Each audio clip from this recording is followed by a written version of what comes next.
the quiet suburban streets of Bethesda, Maryland were disturbed by an unexpected and significant federal action.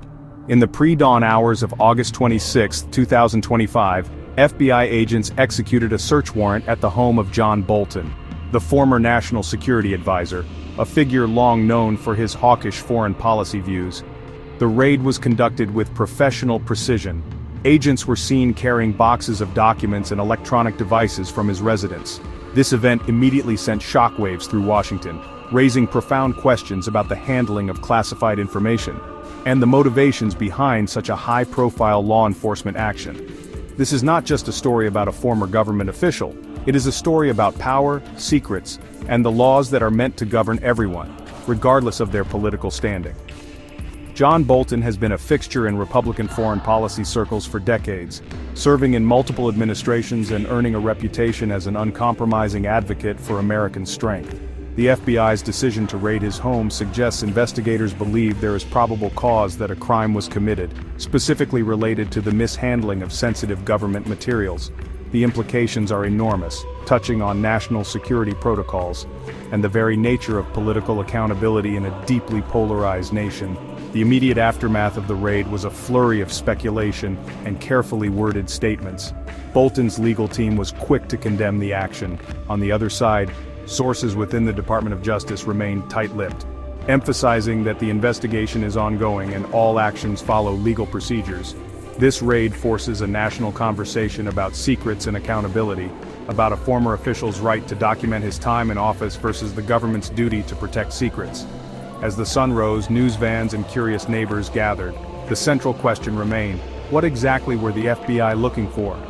Parts of the warrant reportedly specified searches for documents related to sensitive intelligence operations.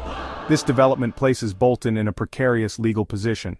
The seeds of today's raid may have been sown years ago with the publication of John Bolton's tell-all memoir, The Room Where It Happened. Released in 2020 after a fierce legal battle with the Trump administration, the book offered a scathing insider's account of his time in the White House.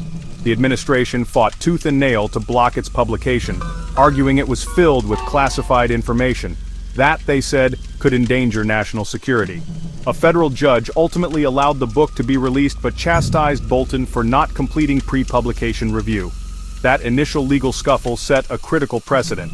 The Department of Justice launched a criminal investigation into whether Bolton unlawfully disclosed classified information.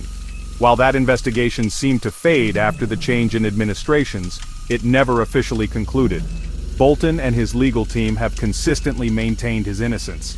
They say he and his staff worked for months to address NSC concerns and remove classified material. They argue last-minute White House objections were politically motivated attempts to silence a critic. Bolton insists he fulfilled his obligations and that stopping the book was an unconstitutional prior restraint. This history is the essential backdrop for the 2025 raid. The FBI is not acting on a brand new suspicion. They appear to be following an investigation that began years ago, now armed with new information or renewed impetus to act. Now investigators say new leads may have prompted the search. The central conflict remains the same. Did Bolton risk national secrets for gain, or was he targeted to suppress his story? The raid escalates the dispute into a criminal investigation. Almost immediately, critics framed the FBI's action as politically motivated. Supporters argued a surprise raid on a cooperative author seemed unnecessary.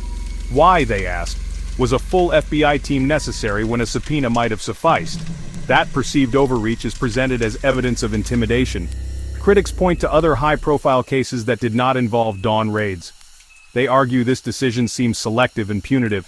Some say the legal system is being weaponized for political ends, a charge that resonates in an era of intense partisan distrust. For many, the raid is not a neutral application of the law, but a move in a larger political game. Ultimately, critics believe this is more about silencing a prominent and inconvenient voice. On the other side of the debate, supporters argue the raid is a necessary step to uphold the rule of law. They maintain no one should be above the laws designed to protect national security. They emphasize that classification rules exist for a critical reason: to safeguard the nation's secrets, to protect intelligence sources and the safety of personnel abroad. From this view, the raid is not political, but shows laws are enforced without fear or favor. They point to the initial judicial rebuke in Bolton's case as a foundation for investigation. Obtaining a search warrant requires presenting substantial evidence demonstrating probable cause. Supporters argue a federal judge's sign-off serves as a check against political motivation.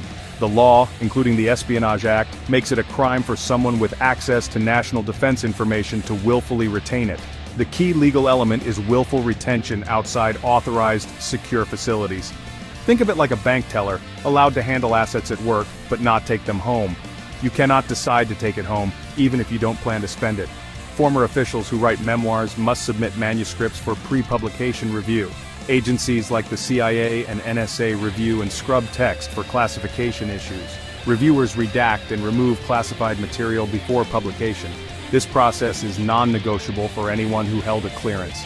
The government's claim is, Bolton walked away from the review process before it was complete, essentially appointing himself the final arbiter of what was classified, something he lacked authority to do.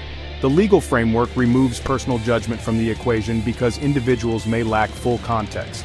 A small detail combined with public knowledge could reveal a critical secret. The FBI raid suggests investigators believe Bolton may have retained classified drafts or source materials at home. Seized materials now await forensic review. A meticulous review and potentially a grand jury will determine if charges are warranted, all under intense public scrutiny. A decision to prosecute would lead to a landmark trial. A decision not to prosecute would fuel accusations the raid was baseless. Either outcome will set a precedent for how former officials handle classified information. If former officials decide what to publish and profit from it, it could undermine the classification system. Enforcing the law against a prominent figure reinforces that classification rules apply to all. This section of the debate centers on procedure, enforcement, and preserving national security. The legal process will determine whether the facts support prosecution. The current situation is steeped in irony, given Bolton's past statements on classified information. He often criticized others for mishandling secrets and defended past FBI actions. Those past comments create a challenging context for his defense and fuel accusations of hypocrisy. It makes it harder to portray this as a minor procedural dispute. For Bolton, the stakes are high. Legal jeopardy, fines, even prison time, and a tarnished legacy. A conviction would radically alter how history remembers him. Beyond Bolton, the outcome affects memoirists, agency oversight, and who controls government narratives. A conviction could chill future authors. Exoneration could embolden them. Is the system protecting national security or shielding the government from embarrassment? Is the law applied fairly to all, or selectively used against opponents? This raid is not an endpoint. It is the explosive start of a process with far-reaching implications. The Department of Justice must now decide whether to bring charges. Every development will be analyzed for legal and political significance. This story matters to every citizen because it tests the health of our institutions. Stay with Pulse News for continuing coverage.